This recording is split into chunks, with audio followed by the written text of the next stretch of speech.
Did you like the way your players responded there, just to that moment? It looked like somebody was coming over, talking with Angel, coaching staff was talking with her, help calm her down, make sure that it didn't escalate any further.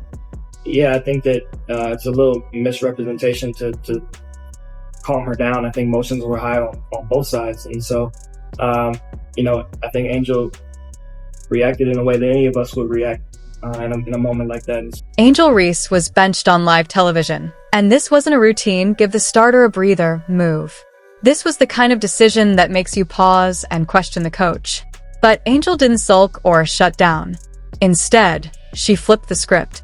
Her reaction stunned reporters, shocked fans, and had the whole arena on edge. It wasn't just a comment. It was a bold, unforgettable mic drop moment, dripping with confidence and flair. And what she did afterward, trust me, you won't see it coming. Get ready.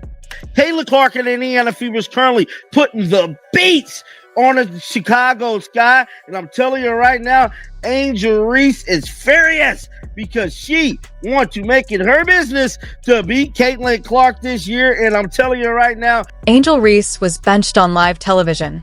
And no, this wasn't a harmless rotation change or some clever tactical move.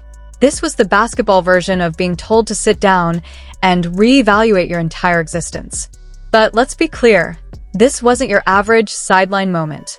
It was a full-on public spectacle, unfolding with the kind of perfectly messy timing that only happens when the sports gods are entertained, sipping tea, and watching ESPN like it's an episode of Real Housewives of the NCAA. Black and White Sports supporters, well, I told you guys there would be a follow-up video on the nuclear fallout.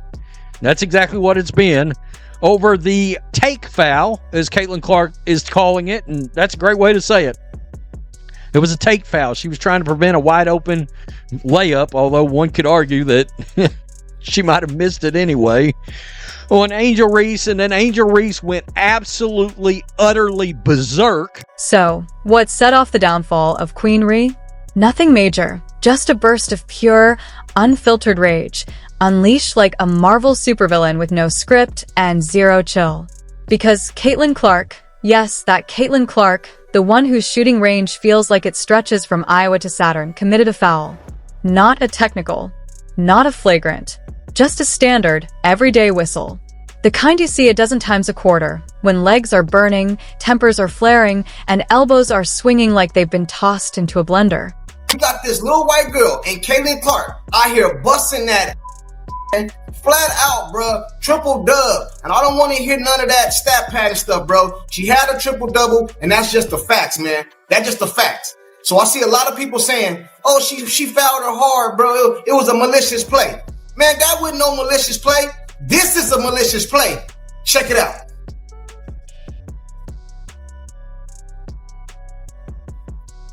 What y'all gonna say? But Angel Reese didn't just react. She detonated. If the arena had smoke detectors, the fourth quarter would have been finished in the parking lot. And let's be clear, this wasn't standard rivalry fuel. This wasn't elite competitors pushing each other to greatness. This wasn't playful trash talk. This was raw, unfiltered hostility, seasoned with a silent, "May your laces come undone" mid-crossover. The glare Angel shot at Caitlin Clark could have bent steel, and the intensity she brought made Godzilla vs. Kong look like a cozy tea party hosted by Mr. Rogers. We need to talk about the hard foul. Caitlin Clark fouls Angel Reese while going up for a layup. People are making a big deal out of this, and me, I'm looking at it like, look, it was just a hard foul. I don't even think it was flagrant. The only thing that was flagrant was Angel Reese's response, right? How she responded to the hard foul. And obviously you can see there's still a little hate. There's still a little hate out there. But I'm going to say this, WNBA, lean in on this. Lean in on it. But here's the real twist. Reese didn't stop at glaring from across the court. Not even close. She made a beeline for Caitlin Clark like she was auditioning for Survivor. Basketball Beef Edition. If body language had a volume knob, Angel was clearly saying, "I've got all day." You could practically hear the courtside commentators choking on their popcorn. So what happened next? The officials stepped in. End of discussion. Play stops. And Caitlin? She wore that frozen, "Did I just get tackled at a spelling bee?" expression. Because let's be honest, Caitlin didn't really do anything. unless existing suddenly counts as provocation. Yes, she committed a foul, but Angel reacted like Caitlyn had insulted her jump shot, her playlist, and her grandmother in a single breath. Then came the benching. And not just any benching, the kind where the coach avoids eye contact entirely, like, nope, not today. Sit down. The arena went from hype to yikes in about 5 seconds. Angel didn't argue, didn't protest, which somehow made it even more unsettling. She sat with that quiet, simmering fury usually reserved for people who've just been told they can't bring outside snacks into a movie theater. And, of course, the fallout was immediate. Twitter erupted. Fans weren't just upset. They were launching full-on digital nukes from every corner of the internet. Even Angel's own supporters were split between, she's just passionate, and what in the WWE was that? Meanwhile, Caitlin Clark's fans were firing off memes faster than Angel hit the bench. Suddenly, the timeline looked like a crossover episode between First Take and Maury. Walk me through your perspective on the flagrant foul and what was the point you were trying to make to her? It's just a good take foul, you know? Either Angel gets wide open 2 points or, we send him to the free throw line. Nothing malicious about it. It's just a take foul. Every basketball player knows that. And then came Angel's response. So buckle up. She didn't apologize. She didn't soften the message. She doubled down. With the grace of a freight train and the subtlety of a jackhammer, Angel came at Caitlin Clark like it was open season. She made one thing crystal clear. This wasn't just a rivalry anymore. It was personal. This was a full-blown vendetta. If there were a dartboard in her room, no one would be guessing whose face was on it. You could see it in her posture, hear it in her tone, feel it in the way she answered questions with the emotional range of a Category 5 hurricane. This wasn't competitive fire. This was war. If looks counted as fouls, Caitlin would have picked up 6 technicals before warm-ups even ended. And let's talk consequences. Because the NCAA loves to preach sportsmanship and composure, but they were replaying that clip on a loop like it was the trailer for their next PR nightmare. You don't explode mid-game, attempt to verbally dismantle another athlete on national television, and stroll away with a smile and a Gatorade. This isn't the 90s NBA. Angel Reese is officially in hot water, boiling, scalding hot. Somewhere right now, NCAA officials are probably assembling an emergency committee in khakis and panic, frantically Googling how to discipline a star without tanking March Madness ratings. Sugarcoating this is pure hate. Pure hatred for that white girl in India. Excuse me. I need to specify. Sorry.